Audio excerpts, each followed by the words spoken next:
نحمده ونستعينه ونستغفره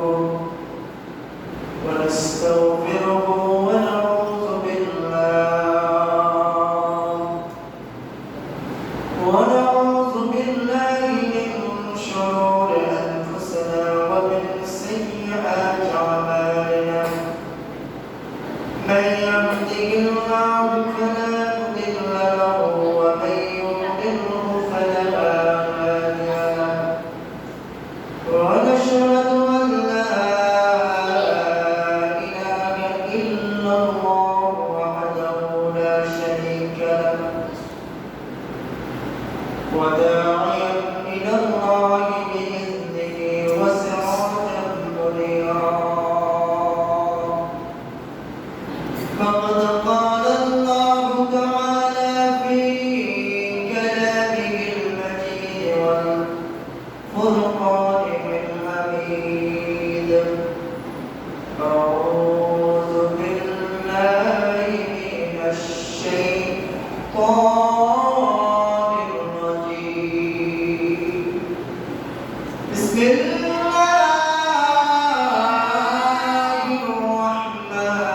الرحمن الرحيم إن الله وملائكته يصلون على النبي يا أيها الذين آمنوا صلوا عليه وسلموا تسليما اللهم صل على سيدنا مولانا محمد وعلى آل سيدنا مولانا محمد اللهم صل على سيدنا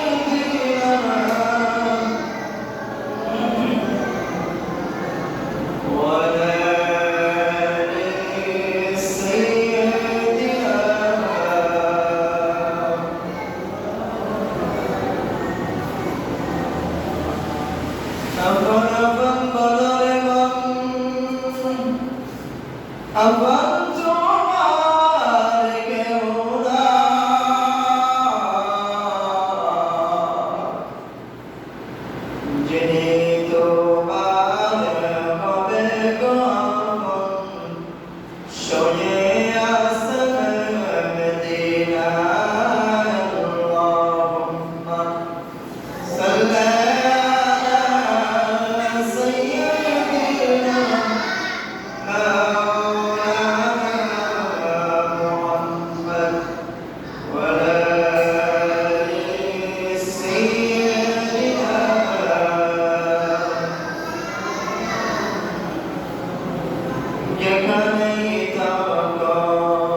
بكماله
জুমার নামাজের আগত মুসল্লিয়ান কিরাম, ফরদার আলাদের মা ও বোন, আসসালামু আলাইকুম ওয়া রাহমাতুল্লাহি ওয়া বারাকাতুহু।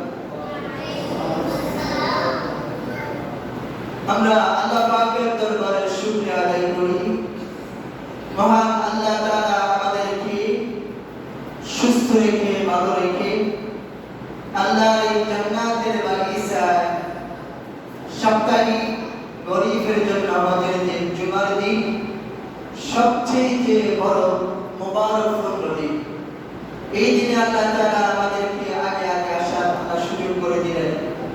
সেজন্য আমরা আল্লাহ পাকের দরবারে শুকরিয়া আদায় করি। সকলে বলে আলহামদুলিল্লাহ। এটা রবিউল আউয়াল মাস। আজকে রবিউল আউয়ালের 5 তারিখ। রবিউল আউয়ালে তোমার ডাকে সকলে, তুমি ডাকো উম্মতিয়া, উম্মতের কান্ডারি হইয়া তুমি ডাকো উম্মতিয়া, উম্মতের কান্ডারি হইয়া। এটা এমন একটা মাস যেই মাসে আল্লাহ তাআলা বাবা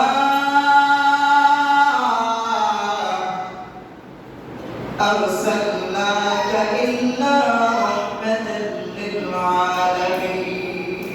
সুবহানাল্লাহ।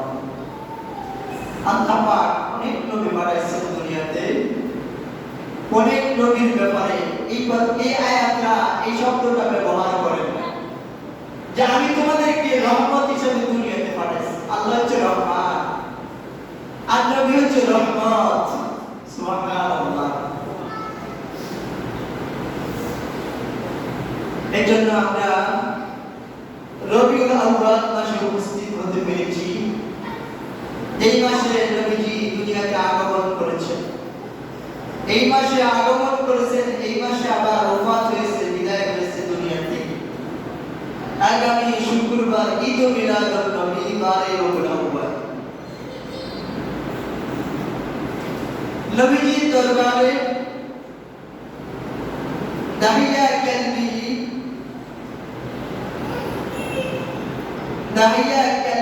কাঁদতে আছেন, অজরে কাঁদতে আছেন, চোখের পানিগুলো পড়তে আছে।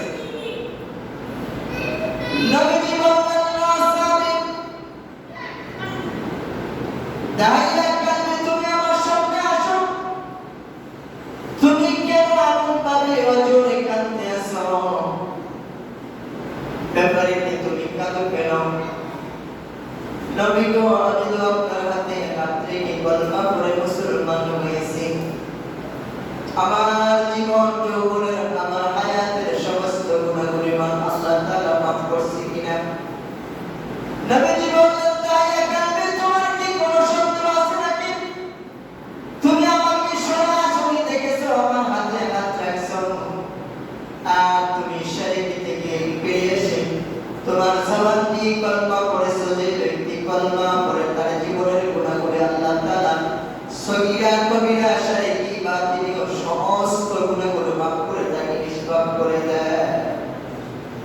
দাহিয়া কালবে কাঁদে। নবীজি বললেন, এত বড় সুসংবাদ শোনার পরেও তুমি কেন কাঁদো? দাহিয়া কালবে, দাহিয়া কালবে বলেন, নবী গো, আমার একটা সন্তান হয়েছে, কন্যা সন্তান। আমি যখন সফরে চলে যাই ব্যবসার উদ্দেশ্যে, তখন আমার স্ত্রী গর্ভবতী। সন্তান সম্ভাবনা 10-15 দিন বাকি আছে, এমন সময় আমি সফরে গিয়েছি, ব্যবসার উদ্দেশ্যে বাইরের দেশে গিয়েছি। দীর্ঘদিন আমি কয়েক বছর বাইরে ছিলাম। দেশে আসার পরে জিজ্ঞেস করলাম, ও আমার স্ত্রী, আমাদের সন্তানটা কি সন্তান হয়েছে, ছেলে হয়েছে না মেয়ে হয়েছে? আমার স্ত্রী বললেন, আমাদের সন্তানটা মেয়ে সন্তান হয়েছে। দাহিয়া কালবি বললেন, আমি তো তোমাকে বলেছি যদি কন্যা সন্তান হয় কেউ না জানার আগে, রাষ্ট্র না জানার আগে, প্রশাসনের লোকেরা, গোয়েন্দা বিভাগের লোকেরা, সিআইডির লোকেরা না জানার আগে সন্তানটাকে মেরে কবর দিয়ে দিও, মাটি চাপা দিয়ে দিও। ও আমার স্ত্রী কি করেছ? কোন সরকারি কোন গোয়েন্দা লোক যদি জানতে পারে তোমাকে কতল করবে, আমাকেও কতল করবে। রাষ্ট্রীয় আইন কারোর কন্যা সন্তান করে তাকে জিন্দা দাফন দিয়ে দাও, তাকে হত্যা করা হবে না। নাউজুবিল্লাহ। দাহিয়া কালবে বললেন আমার সন্তানটাকে আমার দিকে রাখো। দাহিয়া কালবে বললেন রাসূলের কাছে বর্ণনা করে, ইয়া রাসূলুল্লাহ, আমার স্ত্রীকে যখন আহ্বান করলাম, আমার স্ত্রী আমার কন্যা সন্তানটাকে আমার কাছে আনছে, মনে হয় যেন পূর্ণিমার যাত্রা আমার গর্ভোদিত হয়েছে। সুবহানাল্লাহ। ইয়া রাসূলুল্লাহ, আমি কিন্তু এরপরে একটু মায়া জন্মালে, ভালোবাসা জন্মালে আমার সন্তানের উপর, আমার ভয়ে থরথর করে আমার শরীরটা কাঁপছে। রাষ্ট্রীয় কোন সংস্থা যদি জানতে পারে আমাকে কতল করা হবে, আমার পরিবারকে হত্যা করা হবে, রাষ্ট্রীয় আইন। আমি আমার স্ত্রীকে বললাম তাকে জামা কাপড়, ভালো জামা কাপড় পরিয়ে দিও, একটু ঘুরতে যাবো, বেড়াতে নিয়ে যাবো। দাহিয়া কালবি বলেন, ইয়া রাসূলুল্লাহ, আমার সন্তানকে নিলাম, ব্যাগের মধ্যে দই নিলাম, কোদাল নিলাম, আমি নিয়ে মরুভূমির প্রান্তরে চলে গেলাম। আমি বড় করে গর্ত করি, কোদাল দিয়ে যখন গর্ত করি, মাটি এসে আমার গালের মধ্যে পড়ে, আমার শরীরের মধ্যে পড়ে। আমার কন্যা সন্তান বলতেছেন, বাবা গো, আপনি এত কষ্ট কেন করেন? আর এই মাসুম বাচ্চা, মেয়েরা বেশি বাবার পাগল হয়, মায়া করে বাবাকে বেশি, বাবাকে বেশি ভালোবাসে। হাত দিয়ে ছোট ছোট মাসুম বাচ্চার ছোট ছোট হাতগুলো দিয়ে আমার মাটিগুলো মুছে দিচ্ছে, আর বলছে, আব্বা আপনি কেন গর্ত করেন? ইয়া রাসূলুল্লাহ, এরপরও আমার দয়া, একটু দয়া আসলো না, মায়া আসলো না। আমার গর্ত করার পরে আমার সন্তানটাকে আমি হাতগুলো বাঁধলাম ধরে দিয়ে। দাহিয়া কালবে যে ঘটনা যখন বলেন, রাসূলের চোখ মোবারক বেয়ে অশ্রুগুলো ঝরতেছে, রাসূলের দাড়ি মোবারক গুলো বেরিয়ে গেছে। দাহিয়া কালবে কাঁদে, সাহাবায়ে কেরাম কাঁদে, রাসূল কাঁদে। দাহিয়া কালবে বলেন, ইয়া রাসূলুল্লাহ, আমার মেয়ের হাতগুলো বাঁধলাম, পাগুলো বাঁধলাম, আর হাতগুলো পাগুলো বাঁধার পরে আমি গর্তের মধ্যে উড়ু করে দৌড় করে আমার মেয়েটাকে গর্তের মধ্যে ফেলে দিলাম। আমার মেয়ে চিৎকার করে বলছে, আব্বা, আমি তো আজকে অনেক বছর তোমাকে দেখি না, তোমাকে আব্বা বলে ডাকতে পারি না। আমি কি অন্যায় করেছি, কি অপরাধ করেছি, আমার কি অপরাধ একটু বলো না গো বাবা। আমি যদি জানতাম বাবা দুনিয়াতে মেয়ে সন্তান, কন্যা সন্তান হয়ে জন্ম নিলে অপরাধ হয়, তাহলে আমি মায়ের গর্ভে থাকতে আল্লাহর কাছে ফরিয়াদ করতাম, আল্লাহ যেন গর্ভের মধ্যে আমার জীবনটা শেষ করে দেয়। দাহিয়া কালবি বলেন, আমার মেয়ের ছোট্ট, এই না ছোট্ট মুখ দিয়ে কথাগুলো, সুন্দর সুন্দর কথাগুলো বের হচ্ছে। ইয়া রাসূলুল্লাহ, এরপরেও আমার একটু মায়া লাগলো না, ভালোবাসা লাগলো না। ইয়া রাসূলুল্লাহ, বড় একটা পাথর আনলাম, এই পাথরটা আমার মেয়ের মাথার মধ্যে আমি জোরে আসার মারলাম। আমার মেয়ের মাথার মধ্যে যখন আমি পাথরটা নিক্ষেপ করলাম, পাথর মারার পরে মাথাটা সারকার হয়ে সাপ্তা হয়ে গেল, রক্তগুলো ছিটকে দিয়ে আমার গায়ের মধ্যে আসলো। তুমি আমার মেয়েকে মাটি চাপা দিয়ে দিলা। ইয়া রাসূলুল্লাহ, আমি তো এত বড় অপরাধ করেছি, এরপরেও কি আমার গুনাহগুলো মাফ হবে? সুবহানাল্লাহ। রাসূলের অশ্রু মোবারকগুলো মসজিদ করতেন, মানুষ বুঝিয়া এত নিষ্ঠুর হয়, এত পাষাণ হয়, এত নিষ্ঠুর হয় যে যার হাত দিয়ে নিজের সন্তানকে জবাই করা হয়, নিজের সন্তানকে হত্যা করা হয়। যে কথাটা বলতে চেয়েছিলাম, নবীজি বললেন, আমি যখন দুনিয়াতে আসছি তখন আল্লাহ পাক নিষেধ করে দিয়েছেন কন্যা সন্তানকে হত্যা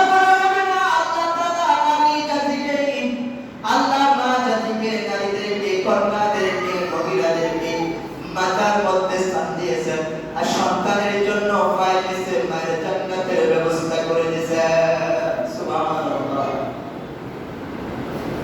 তাহিয়া কাল্লি, আল্লাহ তোমার গুনাহগুলো মাফ করে দিয়েছেন। আমি যখন আসলাম, আমি আসার সাথে সাথে আল্লাহ পাক কি করে দিলেন? এই কথা, এই নিয়ম নীতি কি করে দিলেন? ব্লক করে দিলেন, বন্ধ করে দিলেন। ঈসা আলাইহিস সালাতু ওয়াস সালামকে আল্লাহ পাক আসমানে উঠে নিয়ে গেলেন। আসমানে উঠে নেওয়ার পরে 600 বছর পর্যন্ত কোন পয়গম্বর নবী রাসূল আল্লাহ পাক দুনিয়াতে দেন আমার নবী আসার আগ পর্যন্ত। এজন্য আল্লাহ তাআলা বলেন, বিসমিল্লাহির রহমানির রহিম, ওয়াল্লাযী আরসালা রাসূলাহু বিল হুদা ওয়া দীনিল হক লিইয়ুযহিরাহু আলাদ দীনি কুল্লিহি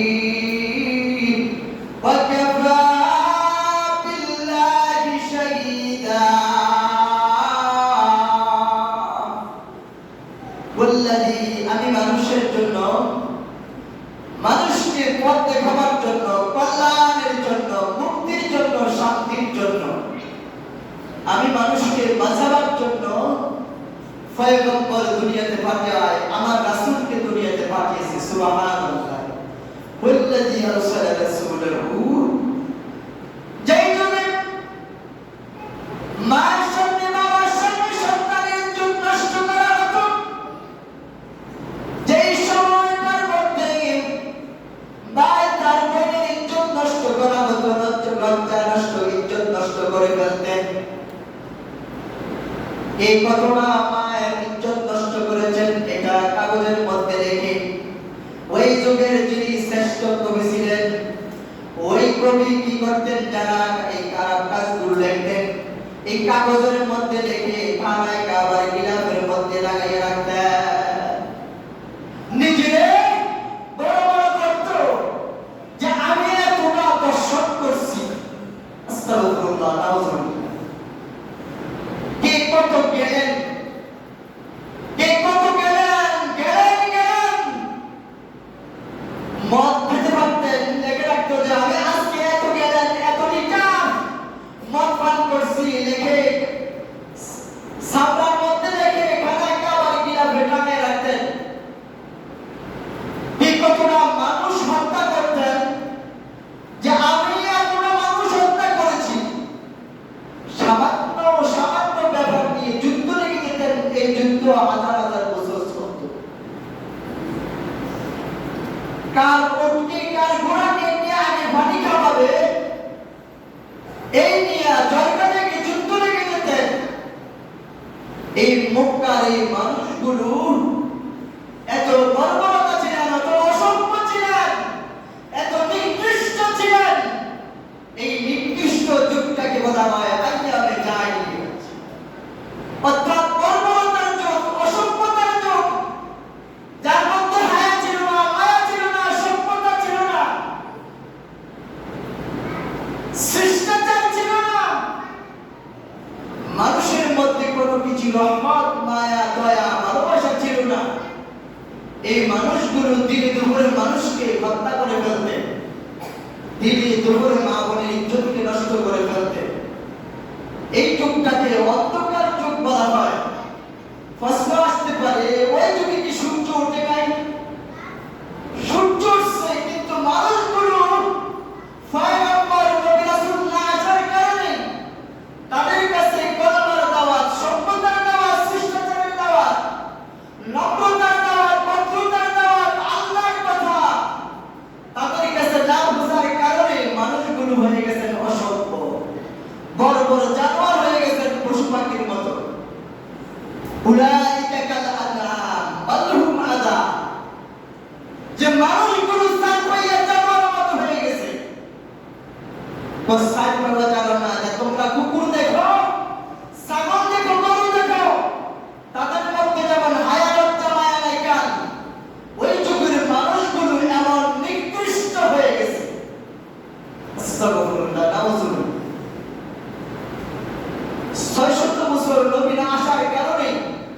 এই মানুষগুলো গরু ছাগলের মতো জীবন যাপন করতেন, কুকুরের মতো জীবন যাপন করতেন। মানুষের মধ্যে হায়া মায়া লজ্জা শরম ছিল না। এমন একটা সময় আল্লাহ তাআলা কি করলেন, ওয়ামা আরসালনাকা ইল্লা রাহমাতাল লিল আলামিন। গোটা কুল কায়নাতের জন্য, বিশ্ববাসীর জন্য, দুনিয়া ও আখিরাতের জন্য, কুল কায়নাতের জন্য, সারা জাহানের জন্য, সমস্ত মাখলুকাতের জন্য আল্লাহ পাক রহমত হিসেবে নবীকে পাঠালেন। সুবহানাল্লাহ, সুবহানাল্লাহ। এজন্য আল্লাহ তাআলা বলতেছেন বিল হুদা, মানুষকে সত্যের দিকে আহ্বান করে নবীরা, হেদায়েতের দিকে, কল্যাণের দিকে আহ্বান করে। আর মানুষকে কি করে হিকমত কোরআন শিক্ষা দেয়, তা রাসূলের পথকে শিক্ষা দেয়। সুবহানাল্লাহ। যারা এই পথে আসে তারা জয়ী হয়ে যায়, তারা কল্যাণকামী হয়ে যায়। যারা এই পথে আসে তাদের জন্য রয়েছে জান্নাত। সুবহানাল্লাহ। তাদের জন্য রয়েছে জান্নাত। তারা আল্লাহর প্রতি সন্তুষ্ট, আল্লাহও তাদের প্রতি সন্তুষ্ট। আল্লাহ তাআলা নবীকে পাঠালেন, আউয়ালু মা খালাকাল্লাহু নূর। আল্লাহ তাআলা নবীকে নূর হিসেবে দুনিয়াতে প্রেরণ করলেন। কদ জাআকুম মিনাল্লাহি নূর, আমি আমার বন্ধুকে নূর, যেই জগৎ, যেই দুনিয়াটাকে, যেই সময়টাকে, যেই যুগটাকে আইয়ামে জাহিলিয়াতে বলা হয়, আর এই যুগটার মধ্যে আল্লাহ তাআলা নূর পয়দা করে দুনিয়াতে পাঠালেন। সুবহানাল্লাহ, সুবহানাল্লাহ, সুবহানাল্লাহ। সারা দুনিয়া নবীজি বলছেন খায়রুন কারণী কর্মী, যে আমার যুগ, আমার সময়টা পৃথিবীর দুনিয়ার মধ্যে সবচেয়ে শ্রেষ্ঠ উত্তম যুগ। সুবহানাল্লাহ। এমন যুগ আর আসবে না দুনিয়াতে, এমন সময় আর আসবে না। সুবহানাল্লাহ, সুবহানাল্লাহ। নবীকে ইহুদি তাপড় মেরেছে। এই এক মাস নবীর জীবনী আলোচনা করব ইনশাআল্লাহ। সাবজেক্ট বাই সাবজেক্ট সর্বশেষ হয়ে গেছে। নবীজিকে ইহুদি তাপড় মারছেন, এরপরে নবীজি টু শব্দ করে নাই, প্রতিবাদ করে নাই। এমন নবী আমরা পেয়েছি, এমন নবীর উম্মত আমরা গর্ব করতে পারি।